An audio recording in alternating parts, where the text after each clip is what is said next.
You are listening to the sounds of the Right On Network.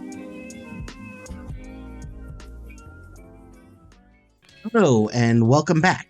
This is episode 6 of 30 Minutes to Get Back, the podcast where we cover Peter Jackson's docuseries Get Back 30 minutes at a time. My name is Chris, and as always, I'm joined by AJ. AJ, how are you tonight? Chris, Beatle fans all out there, people that are fans of this documentary. What is going on? I'm excited. I was a little apprehensive about covering this because there's some parts about this that make me depressed or is a hard watch.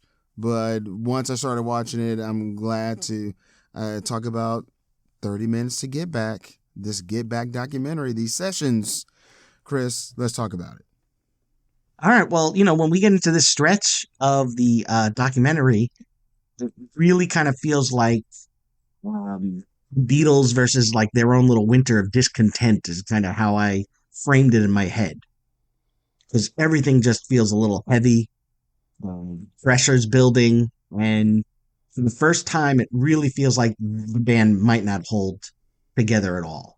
I'm wondering if that was the impression you got, like, this could be the end right here. Something that's not being captured is, all right, let's say that everything goes swimmingly. We're rehearsing the songs. We perform this live in front of an audience and it goes well. What was the plan after that? Like, they never talk about and we're going to make this an album or we're going to tour after this. They never talk about it hereafter. Yeah, they don't talk about it like, oh, and then when we're done with this project, we'll move on to our next project. So I don't know if this was in their minds their last hurrah or not, or if they thought maybe conversely, this would be something that would reinvigorate them to continue. Like, let's pull this off, and if we do, we're going to get back into being a band again. We're going to have another album to save the marriage. Right. Yeah. But, yeah. I guess they're in the moment. I could say, we're not thinking about March or April. We're in January in the moment. Mm-hmm. So, hey, okay. Now, last episode, we ended where John and Paul were kind of locked into Two of Us, and they're kind of in a groove. You can see them really working together like that. You can see that they're in a rhythm. And George is off to the side, and he almost looks like a session player, to me. And we said at the time that it felt like the film was setting something up, and it turns out that it was, because George just kind of gets up and says he's leaving the band. And what really struck me was it wasn't like dramatic. He wasn't like yelling or throwing anything. It was very calm and matter of fact, like he was, I'm going home. I'll see you guys, when I see you. I forgot what he said. Oh. He said something interesting. I don't know if you remember, but yeah, he said this. I'll see you at the clubs. That's right. That's right. Yeah, I knew about that even before watching these videos. I would always read that in print. I'll see you at the clubs. But when you see this footage, I was telling Chris this before we started recording that, how do they know what to capture? So there's a narrative here. It must have been brewing for a while. And it looks like George Harrison is on the verge of tears / the verge of anger and then just exhaustion and I feel nothing. So they're performing Two of Us and they're showing this montage of John and Paul laughing and giggling. And what's interesting about Two of Us is that it sounds like this Walk Into the Sunset about George and Paul. Like, look at what we've gone through over the years, and we're a songwriting team, and no matter what I write or what you write or what we write, it'll always say Lennon McCartney. But the song's really about Paul, his soon-to-be wife. Yeah. And it's funny because we'll interpret it a different way because John and Paul are singing on the song, and it sounds like, a real duet. So, I've always interpreted it as, a song between those two men, not a song between a man and a woman. But obviously, years later, I think Amy Mann and Michael Penn recorded the song, and they're married, I believe.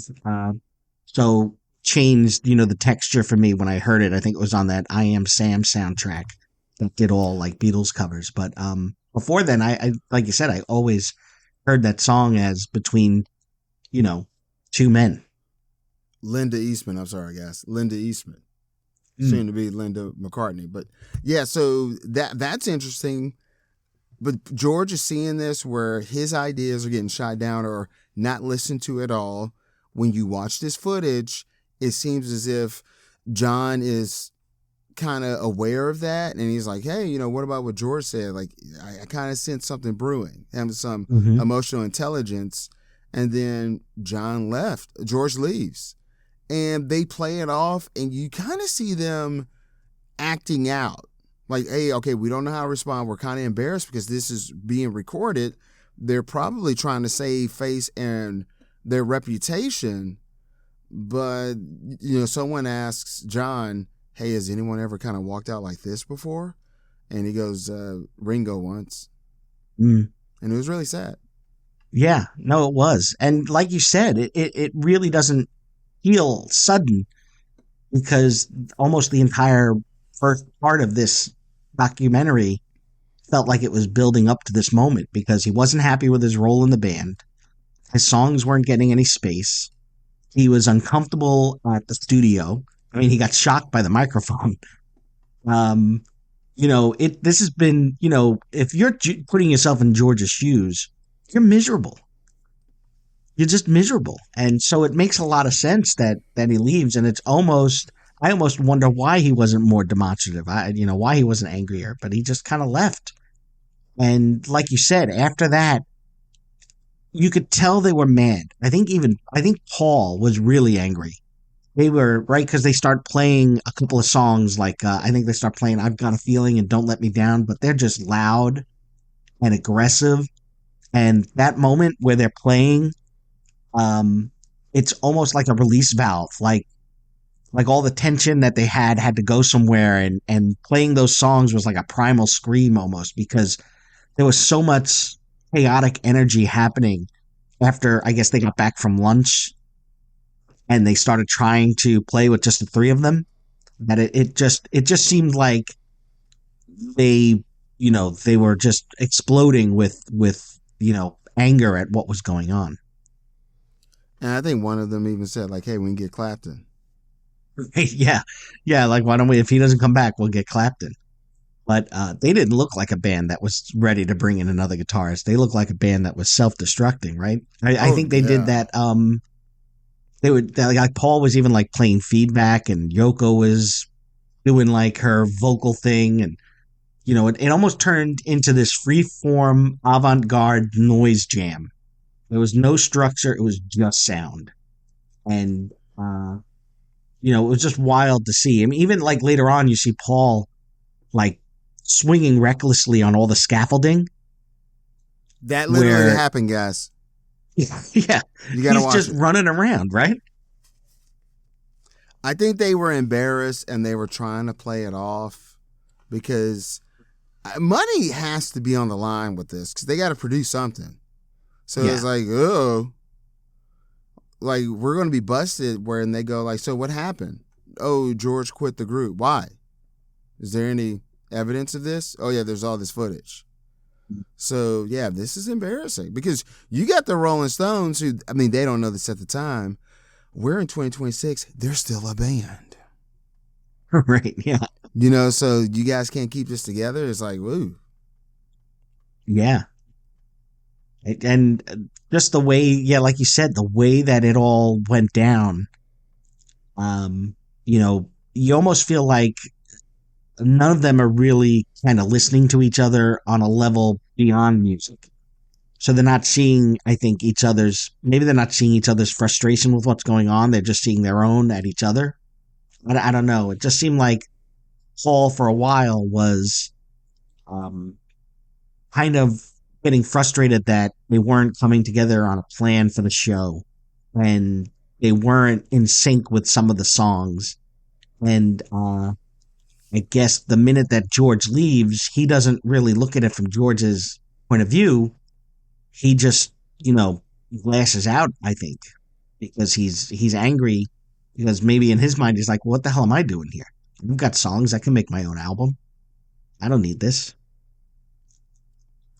And we've mentioned this before. We have to remember that back in the summer, George Harrison was in America on the West Coast and Ashbury, Heights in California and San Francisco, having a grand old time and being George Harrison, the individual, and not a member of a group.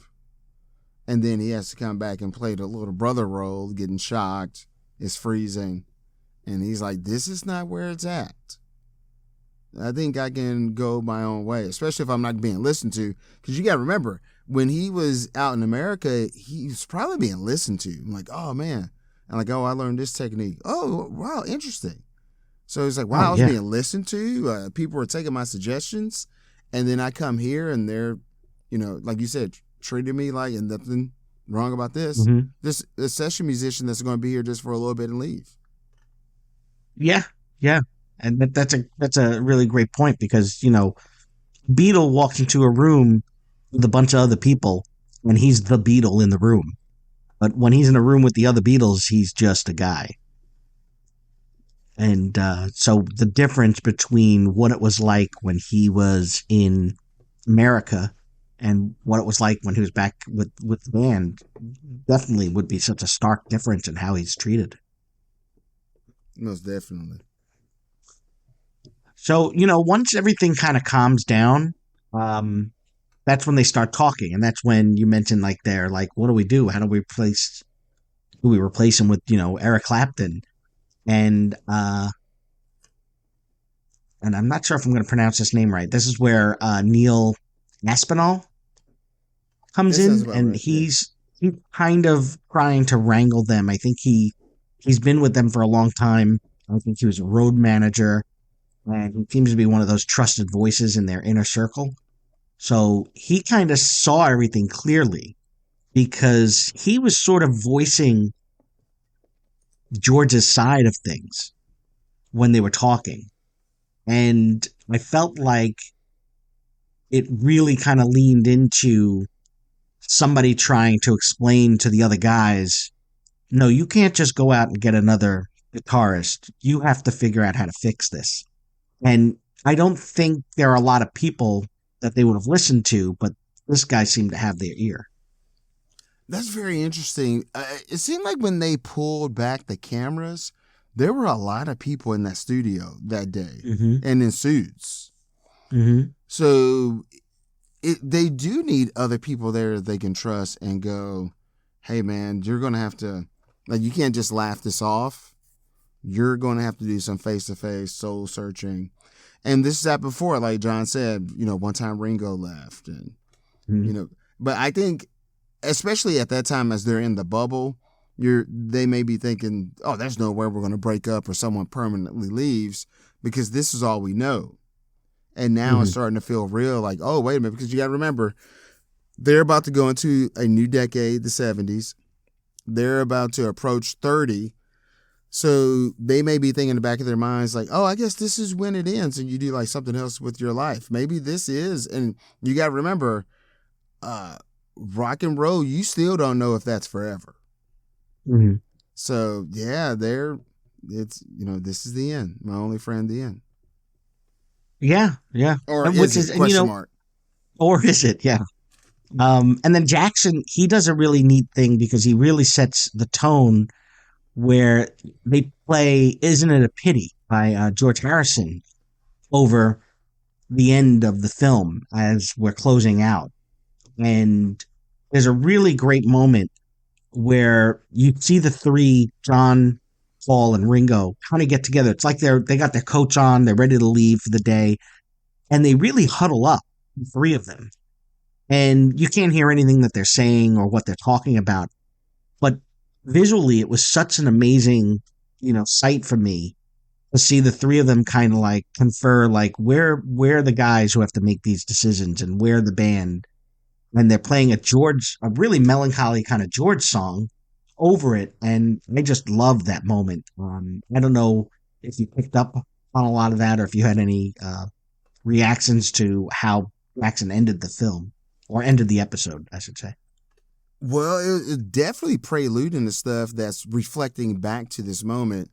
You got, isn't it a pity? Why are you still crying? The pain is now through. behind that front door. It's a lot of stuff that's on George's first album, All Things Must Pass, that's referring back to these moments. Mm-hmm. So, I mean, even he does perform All Things Must Pass. Like, we talked about this, how he pitched All Things Must Pass to the group and they were kind of working on it. And they were having these looks like, hey, is this about us? Like, the Beatles might be one of those things that must pass. And then, isn't it a pity? Isn't it a shame how we break each other's hearts, how we call each other names and all this stuff? So did George storm out, write that song, never had a chance to put on a Beatles album. It was like, boom, it's going on my first triple LP. But yeah, that was a bold move too, because I don't know if Peter Jackson struggled or wrestled with himself of, should I only use music that would have been in this, situation? But then again, like maybe George did write that song in these writing sessions during this time period. I don't know, but it was very effective. Yeah, very effective. Very effective. Oh, definitely effective for, like, if you've come this far, this is the end, because you got on Disney Plus, this was all released in this 3-hour clip, like 1 3-hour clip, boom. And then I can't remember if it was 2 weeks later or a week later or what. We're going to give you the second one. So we end on this cliffhanger. Oh yeah, it's beautiful. Craft. And they did a great job of teasing, because the very end, right, I think is what it was the first time we're out of the studio, and it's a shot of, I'm guessing, George's home. And there's just, text on the screen explaining that, the band, that Ringo's house. They meet at Ringo's house with George. There's, I think, Yoko and Linda are there, but they're there to have a meeting, and it just ends with, and it does not go well. And that's the end of part 1. So there's no resolution, but you kind of get the idea that, they're working on it, or at least that's where we're headed is, after this cliffhanger is they're going to expand now to, how do we get George back, or what do we do now? And it was kind of a downer. It's a downer of an ending for the first episode. It was Empire Strikes Back. It's the Empire Strikes Back, exactly. What did you think about when they mentioned, like, okay, so the lads, Ringo, John, and Paul, you see them, they're doing the slow-mo, Isn't It Pity's playing in the background, they're kind of doing a powwow hug thing, and then they go to George's house with Linda Eastman and Yoko Ono with them. And it said in the subtitles, it didn't go over well. Not that they were there, but just the talk itself that we didn't get to see. Mm. Yeah, and I don't know if when you hear that they go, I don't know if the idea was Ringo is inviting everyone to his house with their, partner. Like, hey, we're all going to get together, and it's not a meeting that turns into a meeting. Like, hey, why doesn't everybody get together? Bring your wife, bring your girlfriend, come to my house. We'll have some food, we'll have some drinks, and we'll talk. That's the only thing I thought of, because I was like, I don't know if having a reconciliation of the band works when you bring other people in, because whether intentional or not, that's going to feel like you're being ganged up on, or like an intervention, we're all here to make sure you come back to your senses, George. Kind of thing. Yeah, and just think, I'm pretty sure the camera crew may have gone on the trip and they went no cameras. I don't know. Yeah. Yeah, because we only got an exterior shot. And I can't remember. I know I've seen the second film, or the second part of the film, but I don't remember if there's any interior shots of the home. I don't think there are.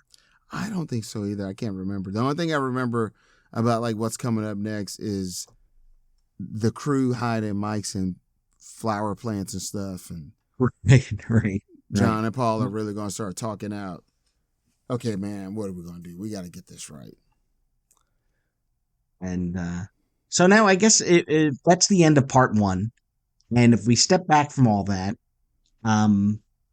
Part one really felt like the entire story was kind of about the pressure that they were feeling, right? They were feeling pressure from the outside.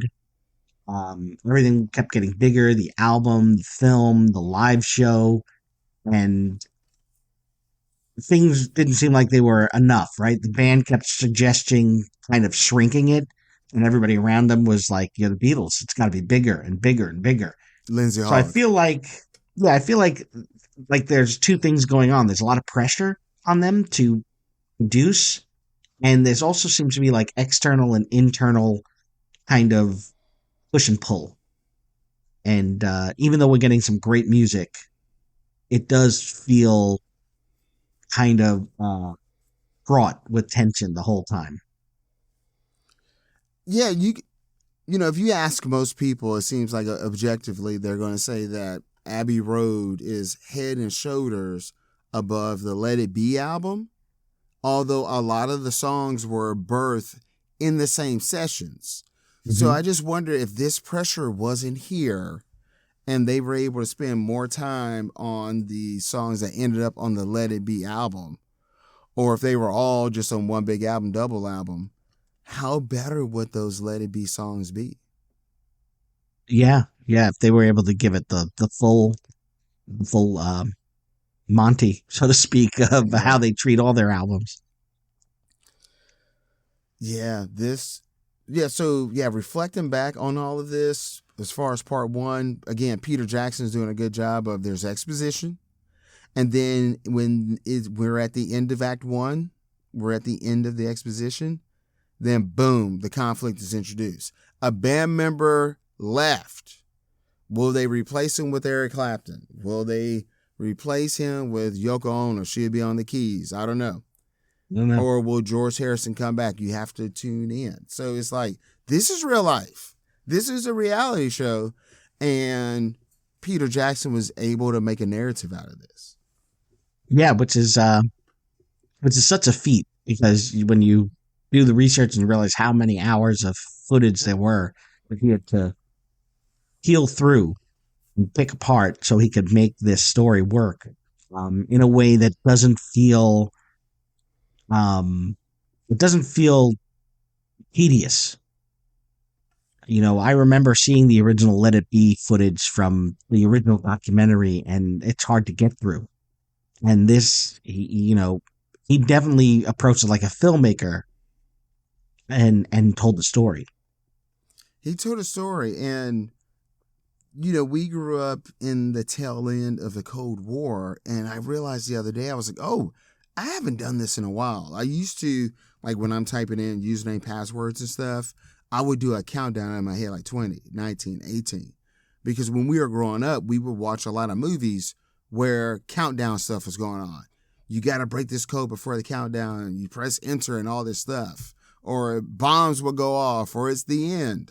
So I was always doing that, but I noticed I haven't done that in a while. And when we're watching this Get Back documentary, they're doing that with the calendar. They're showing you when showtime is, the show date, and then they're Xing out the calendar. And it's this dread. Yeah. And it's kind of like a lot of slacker type stuff we saw in the 80s and 90s. Like, hey, they're going to get this done? Are they going to be able to figure this out? Like, will Bill and Ted be able to learn history and present it for their high school project to pass? Like, are they going to get this done? And that's what this seems like, because it's like we got to make it as a band. We got to write these songs, but we're on a deadline. And it's not just, hey, if you don't turn this in, we're going to kind of fine you money. You'll get less money for it if you go past that deadline. We have to meet in front of a studio audience and perform this stuff. And we got to do the new things and win these people over with the new stuff immediately. So, it's like a ticking time bomb. It's a ticking time bomb, that whole countdown thing, and there's dread. Mm-hmm. Now, along those lines, too, of looking back at this part, I think for me, and we've talked about this, two of the biggest revelations are that the conventional wisdom is that the tension in the band is between John and Paul, which from this episode it's not. It's Paul and George. And the other thing that we touched lightly on, I think, was that the narrative is that Yoko Ono's presence filled these sessions with tension, and that um, a lot of the fractures in the band were because of her presence, and that the other guys in the band kind of felt like she was an intruder, and none of that is evident at all. So those are two things that I think, like I felt were part of the myth of the Beatles that is sort of getting, proven to be false. Anything like that stand out to you, or did you also have those same kind of ideas in your head of like what problems in the Beatles were and why they broke up and why this was such a tense kind of time for them? If I can remember now, the memory cheats, but I feel like before I got into the Beatles, I would hear about the Yoko Ono thing breaking them up. But when I started deep diving into the Beatles, I was also reading in the 90s, the three remaining members, and it came on like regular television in the States, I believe it was on ABC. It was like this anthology of them being interviewed and doing a documentary of their career and all this stuff. And you get the B-sides and take 3, take 1 of their songs. And it was anthology 1, 2, and 3. I read the transcript of those interviews. So as I was deep diving into the Beatles, I was also reading that book. So I saw the narrative we talked about, like it was pretty much when Brian Epstein died, that's when like things started kind of going loosey-goosey. So they were on the trajectory of breaking up anyway. Ringo said in that documentary, it's like a divorce where when you say, hey, let's get a divorce, that didn't start that day. That started way back and then it just led to it. So I never really subscribed to Yoko Ono broke up the band as a cheap, lazy narrative.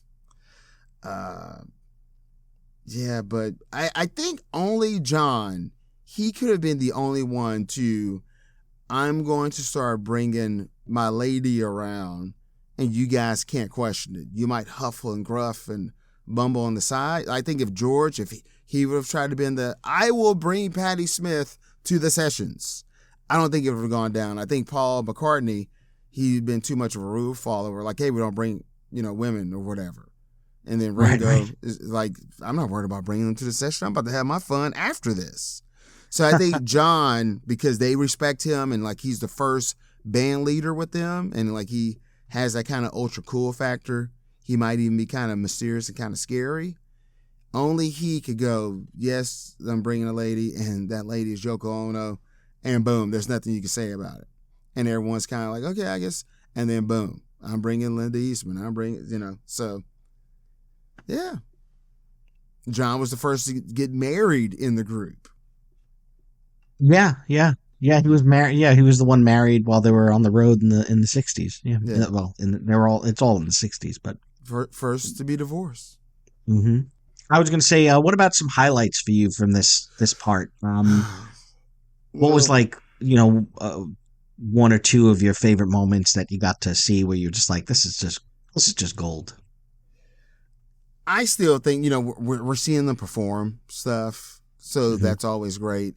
I do think this wasn't a highlight, but do you remember when George walked out? I think Lindsay Hogg was still going like, hey, so where are we going to perform? What do you think we should do with production?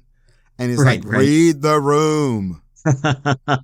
It's too soon, dude. George just walked out. See you at the clubs. He at the club.